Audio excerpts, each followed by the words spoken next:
हे बघा मुळ्यांचा असं जाळा आहे एकसारखं. आणि इथंच नाही सगळीकडे बघितलं आता खाली इथपर्यंत मुळे आल्या बघितले तर इथपर्यंत मुळे आहे. ह्याच्या आधी सर तुम्ही रासायनिक वापरत होता तेव्हा एवढी मुळी व्हायची का? काय म्हणजे किती तोडा होईल आपलं वन टाइम तोडा किती होईल? वन टाइम नाही म्हटलं तर 80 ते 100 किलो मला टाइम मला 7 गुंठ्यात 7 गुंठ्यात. आता जर बघितलं आपण कुठं कुठं सेटिंग झाले पण बंचेस मध्ये बंचेस मध्ये. आता इथं बघितलं तर बेंचेस मध्ये आहे बघा बंचेस मध्ये हे सगळं सगळं चालू झालंय बंचेस मध्ये आहे. आणि आता कुठं कुठं शेंगा पण पडल्यात. अपेक्षित गुंत 1 लाख 1.25 लाखापर्यंत मी आरामात जाऊ डोळं झाकून 6 गुंठ्यात. 6 गुंठ्यात. किती दिवसात सर? हे 1 महिना असते ती. एकच महिना लागते.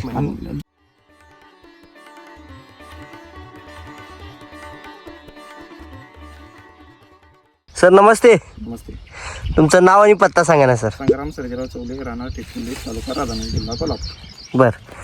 आज आपण तुमच्या काय म्हणायचं त्याला बिनीस काय श्रावण घेवडा साहेब कुठली व्हरायटी आहे? ही व्हरायटी नाही घरचंच बी आहे म्हणजे देशी वाण आहे बरोबर. आता जर बघितलं तर ह्या प्लॉटला श्रावण घेवड्याचा प्लॉट असं कोण म्हणणार नाही. कारण ही जी पानं जर बघितलीत तर ह्याच्या पानाचा आकार सशाच्या काना एवढा असते.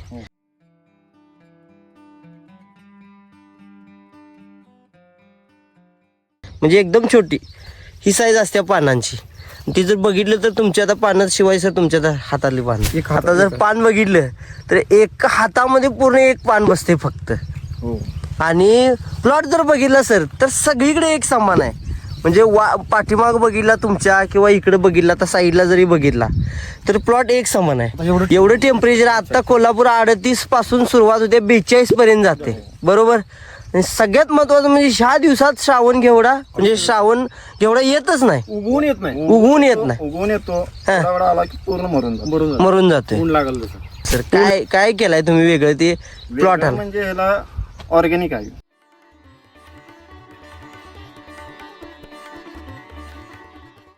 ऑर्गॅनिक आहे. हा 80-20 चा फॉर्म्युला आहे. 80-20 फॉर्म्युला आहे. SBTचं टेक्नॉलॉजी आहे 80% आहे. 20% रासायनिक खतं वापरल्यात. बरं SBT मध्ये काय काय प्रोडक्ट वापरल्यात सर तुम्ही? कृषीधन, हा ग्रीन भूमी, हा NPK बायो NPK, बायोएमपीक, कार्बन हा आणि प्रोमेक.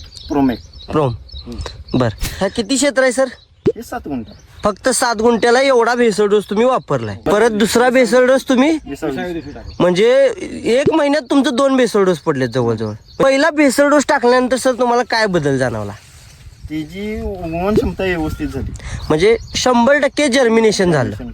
बर. आम्ही माग हा पण एवढा नाही आला म्हणजे एवढा उंच कधी झाला नाही. त्या बेसवर केलेला होता आम्ही. म्हणजे तुम्ही तुमच्या रेग्युलर इथून माग ज्या पद्धतीने करत आला ना तर तो आम्ही असाच घालतो. हा एवढा म्हणजे एवढं दाटण होत नव्हती ती. म्हणजे हेच अंतर होतं. हा. सेम पद्धत होती. फक्त या वर्षी काय झालं SBTचं पोर्शन दिलं.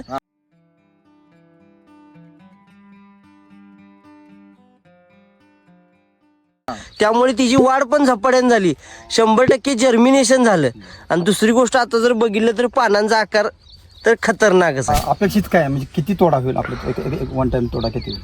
वन टाइम नाही म्हटलं तर 80 ते 100 किलो मला टाइम मला 7 गुंठ्यात 7 गुंठ्यात. आता जर बघितलं आपण कुठं कुठं सेटिंग झाले पण बंचेस मध्ये बंचेस मध्ये. आता इथं बघितलं तर बेंचेस मध्ये आहे बघा बंचेस मध्ये हे सगळं सगळं चालू झालंय. बंचेस मध्ये आहे. आणि आता कुठं कुठं शेंगा पण पडल्यात. आता एवढं टेम्परेचर आहे पण कुठं फुलगळ झालेलं नाही. आणि शेंड्या बुडापासून ते शेंड्यापासून कुठे एक पान सुद्धा तुमचं आता बघितलं तर पूर्ण हे तळातनं बेड पासून जर वरपर्यंत बघितलं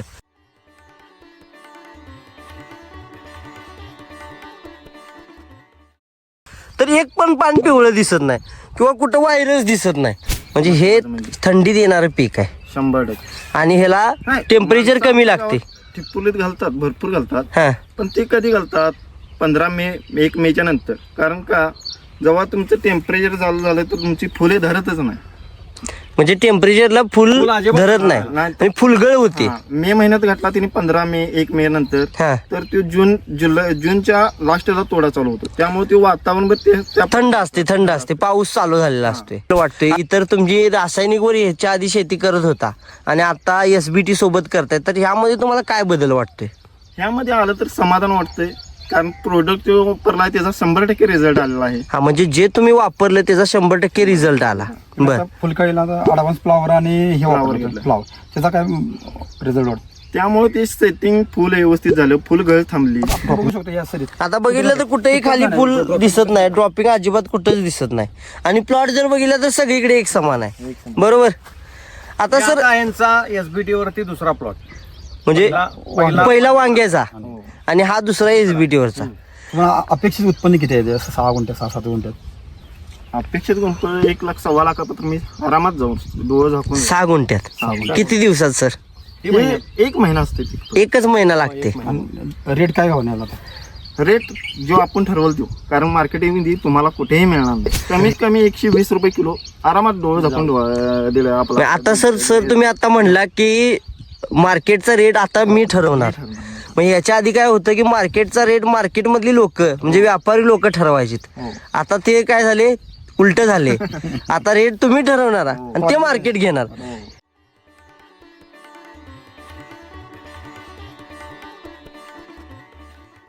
याचं कारण काय आहे सर?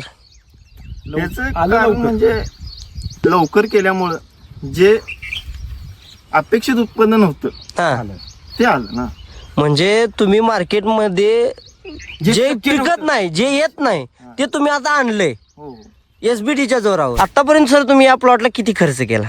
आतापत्र ह्याला नाही म्हणलं तर नुकता ह्याला का टोटल नाही, या आता फक्त या ह्याला अंदाज ह्याला 7-10 हजार रुपये खर्च आला. 7 ते 8 हजार रुपये खर्च आला आणि अपेक्षित उत्पन्न 1 लाख प्लस आहे तुमचं. आता जर बघितलं तर 10% कमी खर्च आहे. हो. बरोबर का नाही सर? तुम्ही जे SBT यूज करता 1 वर्ष झालं,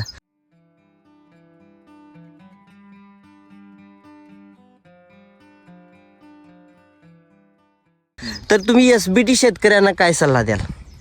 मी काय म्हणतो, तुम्ही थोड्या प्रमाणात वापरा, हा, वापरून रिझल्ट घ्या. आम्ही बी काय असं काय 1-2 एकर वापरलं नव्हतं. नव्हतं. हा म्हणजे सुरुवात करताना थोड्या क्षेत्रालाच केली. रिझल्ट घ्या, हा, परत त्याच्याकडे वाढवा. वरच प्लॉट असा नाही, खाली पण तसा डेव्हलप झालाय. आता आपण जर असं मुळी दाखवा सर प्लॉट. आता जर बघितली पूर्ण खाली बेड, हे बघा मुळ्यांचा असं जाळा आहे एकसारखं. आणि इथंच नाही, सगळीकडे बघितलं आता खाली इथपर्यंत मुळी आल्या. बघितले तर इथपर्यंत मुळी आहे. ह्याच्या आधी सर तुम्ही रासायनिक वापरत होता तेव्हा एवढी मुळी व्हायची का? 20व्या दिवशी बेसल डोस टाकून पण त्याचा काय तोटा झाला का सर तुम्हाला? रासायनिक कसं आहे सांगू तुम्हाला, हा. त्याच्या जर बुडक्यात पडलं हा, तर ते मरत. मरते. ह्याला तुम्ही कुठेही टाकून बघा, जरा बुडक्यात जर मोळीव पडलं हा. तर ते जळते. आता सर बघितलं तर तुम्ही 2 बेसल डोस टाकले, प्लॉट मध्ये तर काय विषयच नाही. रोगांमध्ये काय बदल वाटते सर तुम्हाला? रोगामध्ये आता तुम्हाला दिसतेच की जर काय ह्या टेम्परेचरला जर एवढं पाणी temperature. गुंडाळणे, पिवळे पडणे, हा, व्हायरस, व्हायरस येणे, तुमचं नागाळी म्हणा, तांबेरा, नाग- कुठं काहीच नाही. ह्यात 1 नंबर म्हणजे नागळीचा प्रॉब्लेम. सगळ्यात जास्त नागाळी, नागाळ तांबेरा तांबिरा. कुठं दिसत आता जर बघितलं सर, आता शेंड्यापासून बघितलं तर बघाय कुठंच नाही, म्हणजे बघाय. शोधून जरी बघायचं म्हणलं तरी कुठं नागाळी दिसत नाही, एकही पानाव नाही. माझ्या नंतर 15-3 आठवड्यांनी चालू म्हणजे बिग टोकन, हा. पण त्यांचा अजून काय प्लॉट सजलेला नाही. म्हणजे तुमच्या एवढा वाढ पण झालेला नाही, नाही आणि आलाच नाही त्यांचा अजून प्लॉट.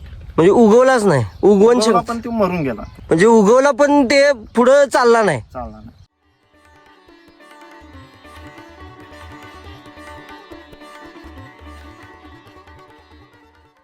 आणि तुमचं ते आता प्लॉट बघून गेल्यावर काय म्हणतात, त्यांचं काय प्रतिक्रिया आहे सर? रोज 1 जण बघायचं. आता सर कोयगडी सर तुम्ही यांना मार्गदर्शन करताय, तर तुम्हाला काय वाटते, म्हणजे तुम्ही या भागात काम करतायत, नाही एसबीटी शिवाय पर्यायच नाही, SBTवर पर्याय नाही. पर्यायच नाही. आणि शेतकरी पण करणारा पाहिजे, धाडस पाहिजे, करणारा पाहिजे. आतापत्र फोटो प्लॉटला हा. 60 ते 70 हजार रुपये खर्च झाला. बरं, माझं एक म्हणणं आहे, SBT तुम्ही 100% पैसे लावा, ते पैसे दिल्याशिवाय जाणार नाही. रिटर्न हा, म्हणजे रिटर्न हा 100% आहे, बरोबर बरोबर. त्यात तोटा नाहीच आहे तुम्हाला.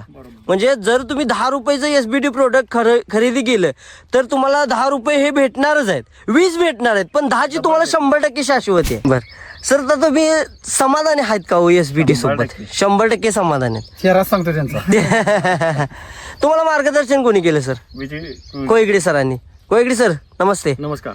तुमचं नाव आणि पत्ता सांगा. विजय आनंदराव कोईगडे, राहणार कुरुकली, फर्मचं नाव आहे ऐश्वर्या ॲग्रो कुरुकली.